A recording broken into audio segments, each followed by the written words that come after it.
Le pays vient de changer de rythme, que cela soit la cacophonie des voitures et les embouteillages, les parents avec les enfants vers l'école, car oui, c'est la rentrée scolaire. Et tout ce qui environne cela a été impulsé. Après la torpeur estivale, c'est la rentrée politique où le gouvernement reprend la parole, trace une feuille de route et redonne au pays le sens de la marche collective. Autrement dit, elle est l'équivalent d'un lever de rideau sur la scène nationale. La rentrée politique ne crée pas le décor, mais elle révèle les acteurs, annonce l'intrigue et donne au public un avant-goût des épreuves et des espérances à venir. Parce que la rentrée politique n'est pas qu'une formalité, elle condense en quelques heures les lignes de force d'une année entière, que cela soit la hiérarchie des priorités, comme la crise climatique, l'urgence sociale, défis régionaux, ambitions diplomatiques. Elle est aussi le signal envoyé aux partenaires extérieurs, investisseurs, institutions internationales et alliés scrutent ces discours pour savoir où se dirige la nation.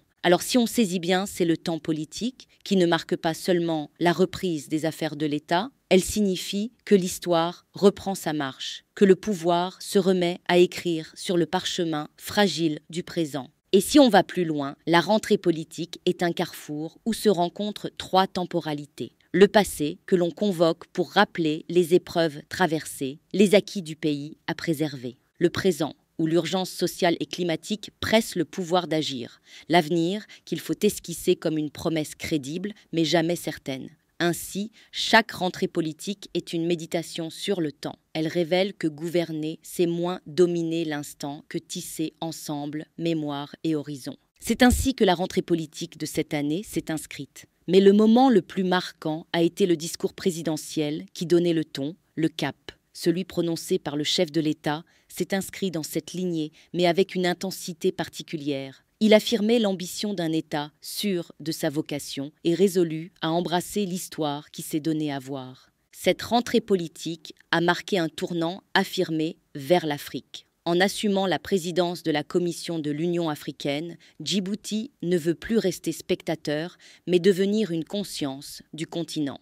Le discours du chef de l'État s'est distingué par une clarté inhabituelle, notamment sur la Palestine, où Djibouti s'est positionné comme défenseur résolu des opprimés.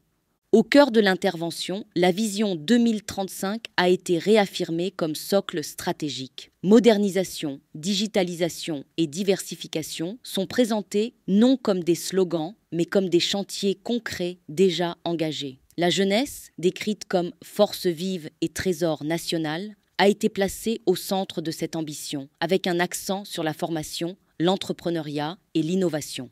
Enfin, la question climatique a été abordée comme un défi à transformer en opportunité par des politiques de résilience et d'adaptation. Alors, en global, ce discours n'a pas été une simple formalité. Il a exprimé une volonté claire, faire de Djibouti un acteur continental, fidèle à ses convictions,